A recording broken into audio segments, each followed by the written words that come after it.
À un moment donné, il va falloir redécouvrir le plaisir, justement, de...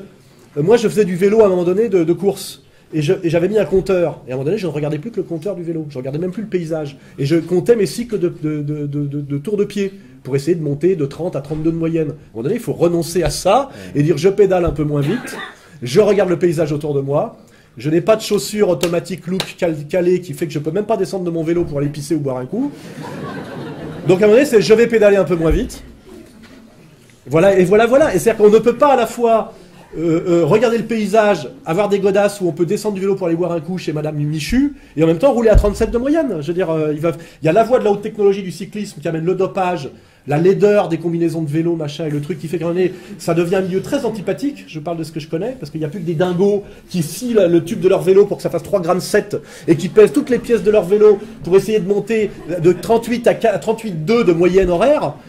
Et à un moment donné, c'est bon, à un moment donné, il faut repartir dans une autre direction où on est avec une bande de potes, on fait du vélo, on regarde le paysage, on s'arrête, on boit un coup. Et pareil pour les chasseurs, d'ailleurs, à un moment donné, on fait à la palombe, on passe plus de temps à picoler. Toi, t'as préparé une tarte, l'autre, il a préparé une omelette aux champignons, on tire 3 coups de fusil, on bouffe, on picole et on s'endort sous un arbre.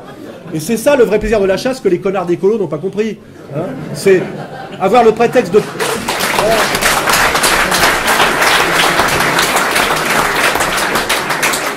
Ce qui veut dire que c'est de changer un peu de... C'est non seulement de changer un peu de vie et de découvrir ce plaisir qu'on a perdu, de finalement ne pas avoir de répondeur automatique, de portable, etc. Alors évidemment, moi je ne dis pas que c'est une joie de renoncer à tout ça, mais il y aura des choix à faire.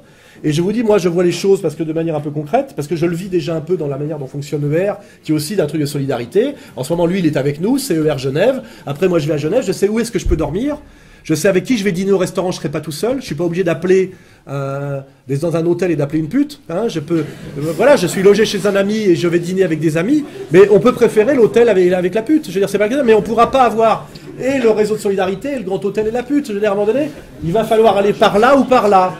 Et je ne pense pas qu'il soit honnête de dire on peut avoir les deux. Voilà. Je veux dire, à un moment donné, il va falloir changer un petit peu d'approche des choses. Et je vous le dis, c'est quand vous commencez à vous balader à pied, à essayer de faire des promenades à pied, plutôt de dire je vais le plus vite possible d'un endroit à un autre pour après aller au bistrot et regarder un écran plasma de chez moi au bistrot où je suis allé, c'est me déplacer à pied en marchant, redécouvrir le plaisir de croiser des gens et de leur parler, ce qui est assez rare maintenant quand il y a un endroit où il y a peu de monde, on croise quelqu'un, on est obligé de lui dire bonjour, parce qu'il y a peu de gens. Donc c'est redécouvrir le plaisir de marcher dans des endroits à la campagne avec des amis, de s'arrêter, de partager de la bouffe qu'on a fait soi-même, redécouvrir le plaisir de faire la cuisine, le temps plutôt que d'aller acheter des trucs. Alors, c'est tout un processus de transformation, etc., qui fait qu'à un moment donné, la question de savoir si on peut embrigader plus de 50 000 personnes dans cette aventure n'a aucun sens. Vous voyez, à un moment donné, on redevient dans des trucs d'échelle modeste. Et on redécouvre le plaisir de sa manière de la modestie. C'est ça que voilà, c'est ça. Et c'est ça l'écologie authentique, hein, d'une certaine manière. Hein. C'est pas pour rien qu'Eva Joly va faire 0 aux élections. Parce que dans son projet, il n'y a rien de tout ça. Hein, voilà. Et bon, je réponds un peu longuement. Voilà, c'est-à-dire que votre question était encore comment on peut avoir l'avant avec l'après. Évidemment, on va être obligé de changer de vie, mais on va découvrir souvent que ce à quoi on renonce et qui nous paraissait très douloureux est une désaliénation souvent. Hein. C'est ça qu'on découvre, c'est une désaliénation. Et la réponse, finalement, la question que vous posiez, à un moment donné, la réponse, c'est que la question n'avait plus beaucoup de sens. Hein, voilà. On a, je vous dis, dans le coin qu'on a monté, qui correspond à notre enracinement réel, une relation d'échelle humaine avec 20-30 personnes qui est suffisante pour survivre et bien vivre. Et ça correspond à la vie de village qui existait encore en France dans les années 30 ou 40, effectivement. Et évidemment, ce n'est pas la situation de l'urbanité moderne avec tous les moyens de médias où on se dit qu'on peut être en contact avec des milliers de gens, mais en réalité, on est totalement seul. Vous voyez ? Il y a cette ambiguïté. Et avec la réponse Facebook, peut-être qu'il faudra renoncer à Facebook. Voilà. Excusez-moi, avant, on prend une dernière question. Il faudrait aussi désapprendre le débat pour le plaisir de s'opposer, de faire le malin. Ça ne sert à rien. C'est-à-dire qu'à un moment donné, ce qui m'insupporte, moi, de plus en plus, je le vois parce que je gère un site internet, des gens m'écrivent, c'est des gens qui ne sont là que pour le moi-je. À quoi ça sert de ramener sa fraise? À quoi ça sert de s'opposer pour rien? C'est aussi toute une évolution philosophique qui consiste à s'émanciper du monde finalement qu'on nous a imposé par les médias, les espèces de débats bidons, les émissions où chacun étale son pathos. On voit les émissions sur la 2 ménagère, etc. Je suis amoureuse de mon chien, j'aime pas ma mère. Il faut aussi réapprendre la vraie convivialité, la discussion qui n'est pas pour rien, Parce que souvent on voit, enfin moi c'est ma spécialité puisque c'est les débats, etc. On voit très bien qu'il y a une pathologie sociale, un truc de gens qui posent des questions uniquement pour montrer qu'ils sont là, qu'ils ont mieux compris que vous alors que bon, on s'en fout, que finalement le plaisir de l'affrontement inutile, là on l'a vu, ça ne sert à rien. C'est-à-dire qu'à un moment donné, tout ça, c'est le monde dont il faut sortir, hein, parce que demain, les énergies devront être utilisées utilement. Il y aura de la violence partout, donc ça sera pas la peine d'en créer inutilement. Et notamment, par exemple, être capable, un truc très très simple, vous prenez un endroit à 7 ou 8 parce que justement, vous avez peu de pouvoir d'achat. Hein, donc vous groupez à 7 ou 8 pour prendre une vieille ferme. Est-ce que vous avez déjà la structuration psychologique et morale d'être capable de vivre à 7 ou 8 sans vous bouffer la gueule au bout de 3 mois? Les 3 quarts, vous en êtes incapables, parce que vous êtes des petits cons et des petits merdeux. Ouais, d'accord? Vous ne savez pas respecter l'espace de l'autre. Vous ne savez pas être convivial et gentil. Vous êtes mal élevé. Il ne faut pas oublier que les pays de la politesse, c'est le Japon. Pourquoi? Parce que c'est tout petit, il y a beaucoup de monde. Et si on n'est pas très très poli, la promiscuité génère de la violence. Donc vous pouvez être mal élevé dans certaines conditions. Mais il y a des moments où il faut redevenir bien élevé. C'est pour ça que tous les protocoles et tous les rituels d'humanisation sont des protocoles de respect. De respect hiérarchique.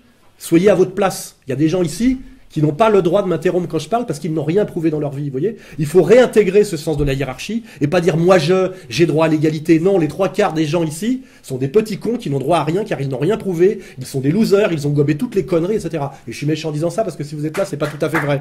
Mais il faut réintégrer le principe de modestie, le principe de hiérarchie, le principe de respect, le principe de générosité. Sinon, on n'y arrivera pas, parce que tout le système se sert de ça pour nous opposer les uns aux autres, jouer sur notre ego, notre arrogance. J'ai droit à ça, moi la petite segmentation de marché, je suis gay, donc j'ai droit à ça, je suis juif, donc j'ai droit à ça, je suis arabo-musulman, j'ai droit à ça, ton grand-père m'a colonisé, donc tu me dois quelque chose. Il faut sortir de toute cette merde, et ça se passe aussi dans la manière de se parler les uns aux autres, réapprendre.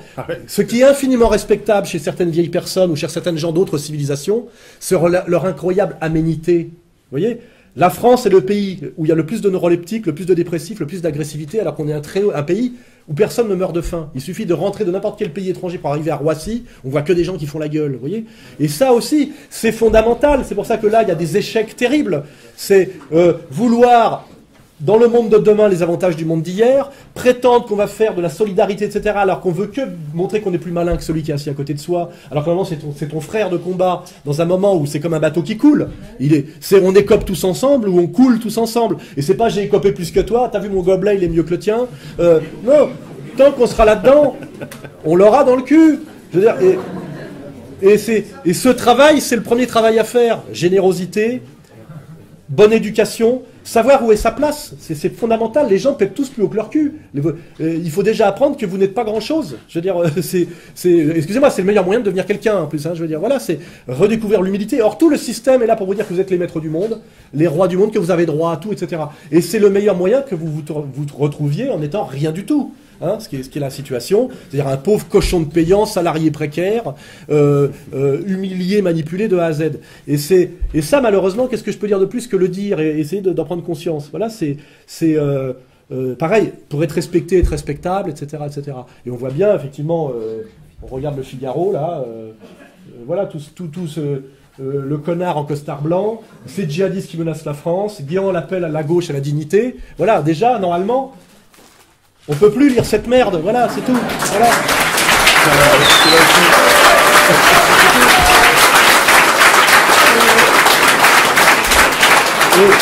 Et pour finir là-dessus, quand on respecte et qu'on intègre tous ces protocoles rituels de respect de soi, de respect mutuel, on désamorce énormément de choses, et la possibilité de ce qu'on veut, dont on parle, est possible, alors qu'avant, elle n'est pas possible.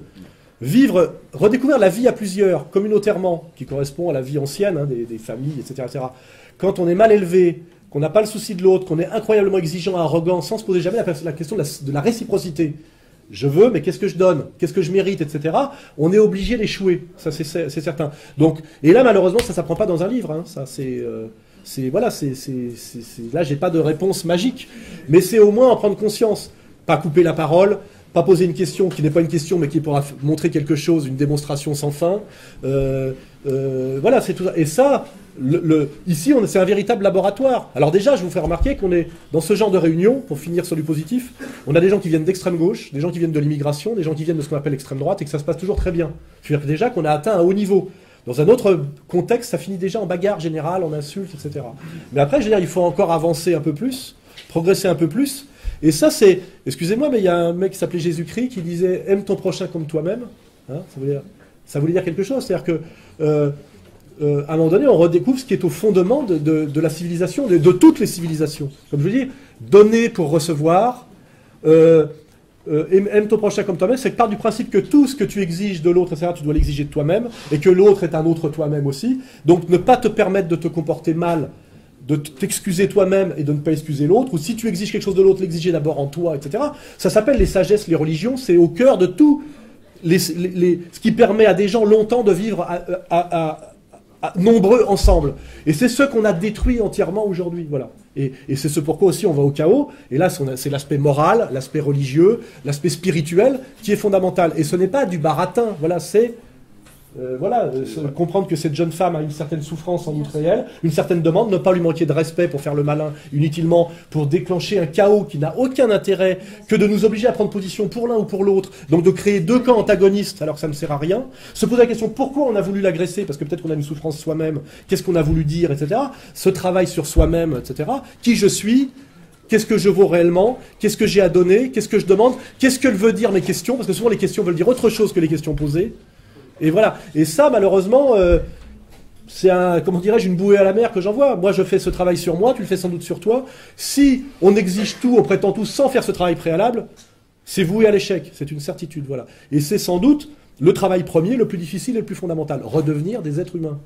Tout simplement. Voilà. Moi, je finis là-dessus.